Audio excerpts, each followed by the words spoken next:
I tempi che stiamo vivendo suggeriscono argomenti poco allegri e anche il soggetto di oggi è alquanto macabro, per cui non lo vorrei trascinare troppo né scendere troppo nei particolari.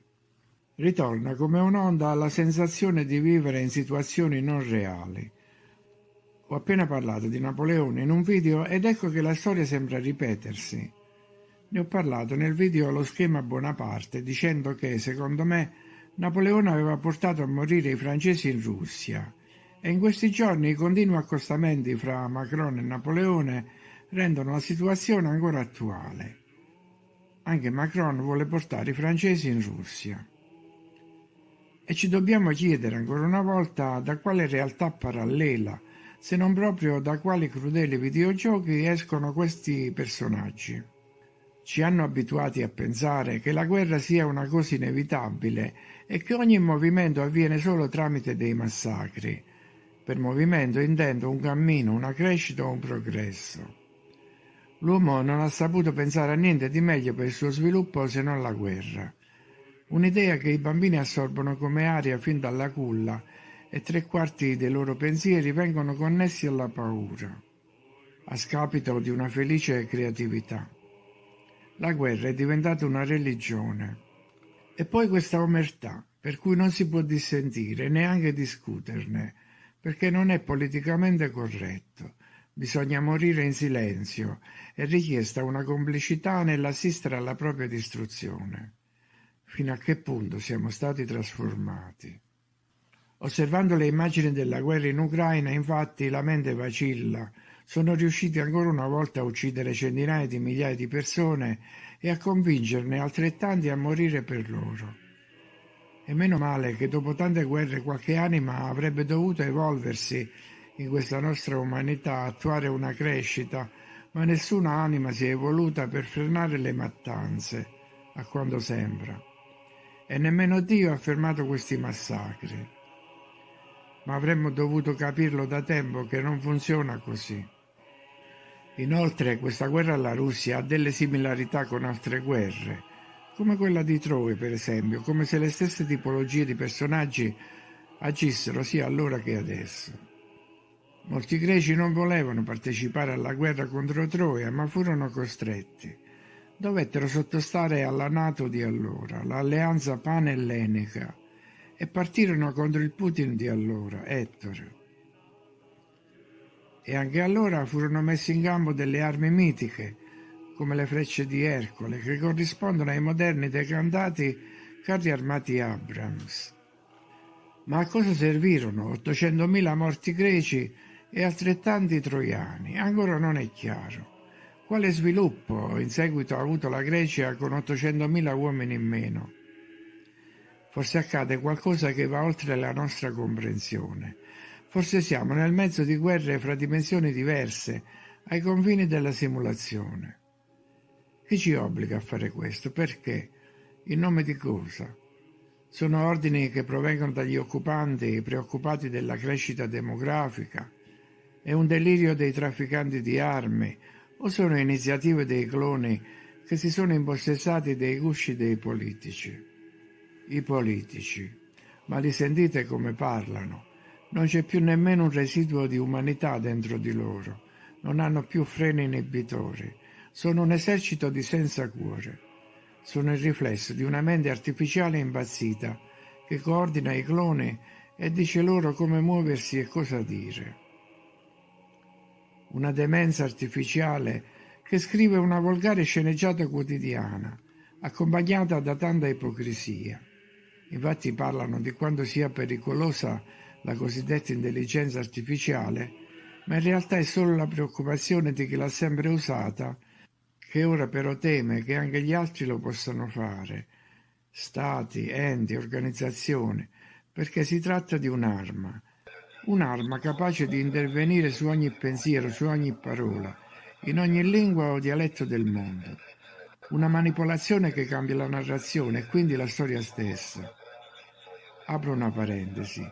Adolf Hitler, ora descritto come un essere spregevole, prima veniva elogiato per essere un vegetariano, un autore, un artista, un riformatore economico e candidato al premio Nobel per la pace. uno statista che aveva promulgato le prime leggi al mondo contro la crudeltà sugli animali, contro l'inquinamento e contro il fumo, una persona amata dal suo popolo che non voleva altro che la pace. Ma torniamo alle varie guerre. In alcuni punti sembra che il tributo di sangue sia continuo, come ad esempio nei luoghi biblici, la Palestina, il Medio Oriente, il Donbass, la Crimea, Sebastopoli. Si tratta di luoghi dove i conflitti non finiscono mai. Sono come voragini in cui cadono intere generazioni di uomini. È un copione che si ripete. Si tratta di cose già lette. In Ucraina ci furono già grandi battaglie combattute nella regione del Donbass, durante l'offensiva dell'Armata Rossa sovietica contro la Wehrmacht tedesca, nell'estate del 1943. E prima c'erano altri popoli a combattere, se non erano i Daci, erano i Macedoni, i Sarmati, gli Sciiti. Quanti morti ci saranno stati nella guerra attuale? Non esistono dati ufficiali da parte di Kiev o Mosca, e anche se esistessero sarebbero inattendibili, ma il totale dovrebbe superare ormai il 1.000.000. Osserviamo un cimitero recente. Quante bare ci sono per chilometro quadrato? Gli ortodossi seppelliscono i corpi e, facendo semplici calcoli, dovremmo avere da qualche parte un cimitero grande come una regione. Cimiteri fra campi minati e sotto le bombe. E dove sono i cimiteri regione della Prima Guerra Mondiale e della Seconda? Ricordiamo che il toponimo Ucraina deriva dall'antico slavo orientale Ucraina, formata da U, che significa presso, e Kraina, confine, dalla radice slava krai, limite, bordo. Quindi la parola ucraina significa regione di confine. Confine con cosa? Un portale per dove? Ricordate i sacrifici agli dei o ai mostri sulle spiagge, come racconta la mitologia greca. Arrivava qualcuno e li prendeva. Forse succede ancora la stessa cosa. Ci eliminano in silenzio con la scusa di una guerra senza fine. Non dimentichiamo che 250 anni fa una intera civiltà è sparita senza lasciare traccia o è stata fatta sparire. Dove sono i resti degli abitanti di prima, dei giganti? È solo misticismo? Ora, in tutto il mondo, non fanno che riaffermare il sostegno all'Ucraina e risalta l'accanimento dell'Occidente tutto schierato da una parte. In molti paesi vogliono reintrodurre la leva obbligatoria, addestrare all'uso delle armi e mandarli a fronte. Una catena di morte. Ma a cosa sono servite le altre guerre? Di questo non si può parlare coi responsabili, i quali, anche se si dicono liberali e democratici, in realtà decidono tutto da soli. Sono stati stanziati oltre 150 miliardi per l'Ucraina dal 2022 e ora c'è un nuovo pacchetto da 50 miliardi. In più ci sono quelli americani, eccetera.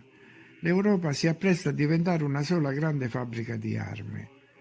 Saranno prodotti 20.000 proiettili al giorno e quei proiettili da qualche parte verranno sparati e uccideranno. Ci sarà un tributo di morti ogni giorno, ogni anno, e solo sull'ipotesi che la Russia ci voglia invadere. L'Europa comprava a basso costo il gas russo, ora lo vuole gratis, e così anche l'Italia. Ma a chi serviranno queste risorse se la popolazione sarà decimata? E pensiamo al Medio Oriente. Con i miliardi spesi per le bombe, ai 2 milioni di abitanti di Gaza si sarebbero potuti offrire $200.000 a famiglia, incentivando magari la popolazione ad emigrare e cercare fortuna altrove. Invece niente, ci vuole una guerra. Allora il vero scopo deve essere un altro, cioè uccidere. Sembra che la Terra sia un organismo affamato che ingurgita sofferenza da qualsiasi settore, tramite portali dimensionali, e forse non solo sofferenza psichica. Andiamo indietro nel tempo. Alla conquista di Troia partirono 1200 navi. Partirono da tutta la Grecia, da tutte le sue isole, 50 navi da Atene e poi da Zacinto, Itaca, Micene, eccetera. Agamennone aveva 100 navi, Menelao 60. La prima domanda è: dove avevano preso il legno per queste navi? C'erano grandi foreste in Grecia, visto che allora il clima era piuttosto caldo e nelle stampe non si vede mai piovere. Infatti giravano 6 minuti e combattevano anche 6 minuti. Da dove veniva il legno quindi per 1200 navi? Comunque, una volta sotto le mura di Troia, ci rimasero 10 anni, impegnati in una guerra che costò la vita a 800.000 greci e altrettanti troiani. Quindi 1.600.000 morti in 10 anni, il che vuol dire 160.000 all'anno, 13.000 al mese, 400 al giorno. Ma che fine facevano i corpi? Li bruciavano. E chi erigeva 400 pire funebri al giorno dopo la battaglia? E dove prendevano la legna i troiani? Dentro le mura o fuori? C'erano così tanti alberi nella pianura di Troia. Allora, se non riuscivano a bruciarli tutti, che fine facevano i corpi? Ma se la guerra di Troia è un mito, parliamo di guerre recenti, della Seconda Guerra Mondiale, 70 milioni di morti in totale, 23 milioni solo in Unione Sovietica, dal momento della sua invasione da parte di Hitler fino alla conquista di Berlino. Quindi durante la guerra patriottica, come i russi chiamano la Seconda Guerra Mondiale, dal 1941 al 1945 sono andate perdute circa 6 milioni di vite all'anno, 16.000 al giorno. Dove venivano portati i corpi? Con quali treni venivano trasportati? Venivano sepolti come da tradizione ortodossa nei paesi di origine o nelle fosse comuni in zone di guerra. 16.000 al giorno è un numero molto alto e se un giorno non erano così tanti significa che il giorno dopo erano ancora di più. Quindi, ancora una volta, che fine facevano i corpi? Anche se ogni tanto ci fanno vedere dei cimiteri di guerra o degli ossari, questi sembrano comunque non sufficienti a un così alto numero di morti.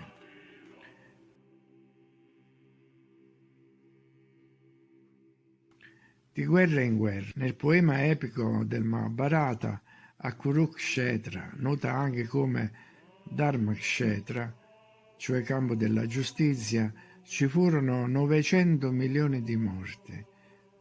I campi sono ancora rossi di sangue, ma si parla del sangue che ha colorato la terra e non della fine che hanno fatto i corpi. Il collasso della dinastia Ming, a partire dal 1635, lasciò sul campo 25 milioni di cinesi. In seguito, nel 1850, la guerra civile dei Taiping fu un'ecatombe con 26 milioni di morti. Le invasioni mongole di Gengis Khan avevano prodotto 45 milioni di morti, cifra raggiunta anche durante la rivoluzione cinese operata da Mao Zedong, fondatore della Repubblica Popolare Cinese. La guerra sino-giapponese costò 1.700.000 morti e le carestie in India costarono la vita a 27 milioni di cittadini. Ma le cifre sono spesso protette dai segreti di Stato. Ora a Gaza si parla di più di 30.000 morti, quasi la metà bambini, e c'è un termine che spesso si usa in queste circostanze, la parola dispersi. Ci sono statistiche nazionali dei dispersi durante le guerre, per esempio, che mostrano i numeri incredibili dei dispersi. Ma cosa significa? Dove sono andati? Si sono volatilizzati, spariti nell'aria come a Hiroshima. E dai dispersi di guerra agli scomparsi in tempo di pace il passo è breve, numeri impressionanti. Chi li ha visti? Dio lo sa o lo sa Moloch. Ricordiamo ancora la guerra dei 100 anni, quella dei 30 anni, il commercio degli schiavi verso le Americhe, che causò 16 milioni di morti, e circa altrettanti durante la conquista del Nuovo Mondo. Milioni di morti nella tratta araba degli schiavi nel VII secolo e 18 milioni durante la campagna del re turco-mongolo Tamerlano nel XV secolo. In alcune battaglie si parla di 4.000 morti, ma non si sa chi scavasse 4.000 buche o una sola grande buca.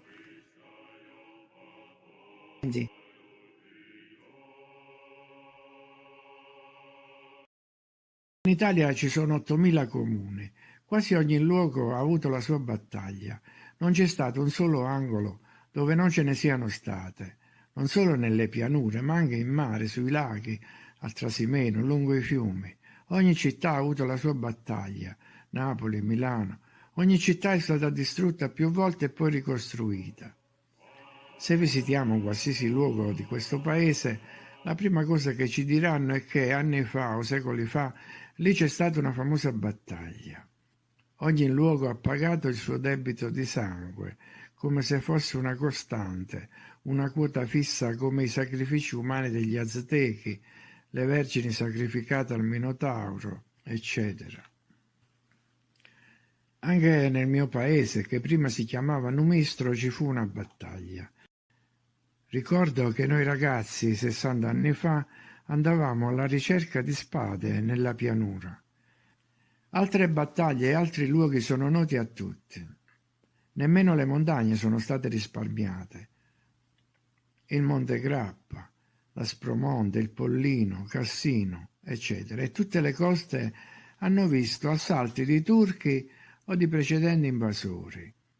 Altri nomi, più recenti, Trafalgar, Midway. Ma c'è anche l'aspetto paranormale, un collegamento interdimensionale. Come se non bastassero le battaglie sul terreno, infatti ci sono quelle nei cieli. Molte testimonianze riferiscono di visioni di battaglie sospese nell'aria. Si è cercato di spiegare questi fenomeni mediante la riflessione ottica di immagini reali in diversi strati dell'atmosfera o più semplicemente mediante miraggi, ma le immagini viste nel cielo spesso rappresentavano eventi accaduti decine o addirittura centinaia di anni prima. Per esempio, ci sono prove che la famosa battaglia di Waterloo, avvenuta il 18 giugno 1815, fu osservata una settimana dopo da vari residenti della città belga di Verviers. Nel 490 a.C. i greci sconfissero l'esercito persiano nella famosa battaglia di Maratona e si narra che per diversi anni sul campo convergessero ancora dei guerrieri spettrali, ancora impegnati in una battaglia mortale. Nel 1642 i distaccamenti del principe Rupert e Oliver Cromwell combatterono vicino a Edge Hill. Più di 5.000 corpi senza vita rimasero a terra dopo la battaglia, ma un mese dopo la gente del posto ha visto come due eserciti evanescenti si siano incontrati di nuovo nel cielo. Il rombo dei cannoni, il suono dei tamburi e il crepitio delle armature erano chiaramente udibili. E nel 1785 in Slesia, nella città di Újezd, mentre il generale von Gossel veniva sepolto con tutti gli onori, nel cielo apparvero soldati in marcia. Un fenomeno del genere è stato ripetutamente osservato non solo in Slesia. Nel 1848, vicino a Vienna, 20 testimoni oculari videro un intero esercito in cielo, e nel 1888 in Croazia, nella città di Varaždin, distaccamenti di cavalleria galoppavano nell'aria, comandati da un ufficiale con una lama scintillante in mano. Ma non solo le cronache antiche menzionano strane visioni. Nel novembre del 1956 due geologi stavano facendo un'escursione sui monti vicino a Skye. Alle 3 del mattino hanno sentito uno strano rumore. Aprendo il lembo della tenda videro un certo numero di arcieri scozzesi. Scendendo nella valle, i geologi hanno sentito dalla gente del posto che gli arcieri fantasma scozzesi erano il riflesso di una rivolta del 1745. Nel 1686 in Gran Bretagna fu osservata una processione celeste di soldati armati. Allo stesso tempo molte pistole, sciabole ed elmi caddero a terra. E un collegamento ci potrebbe anche essere con la leggenda delle Valchirie della mitologia norrena. Dopo aver scelto i caduti in battaglia, le Valchirie ne portavano una parte al Valhalla, la sala dell'aldilà dei guerrieri, governata da Odino, e una restante parte al campo Folkvangr, presieduto dalla dea Freyja.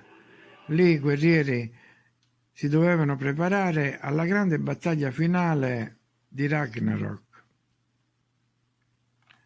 Non credo però che i 30.000 morti di Gaza siano stati raccolti dalle Valchirie, Allora dove sono i corpi?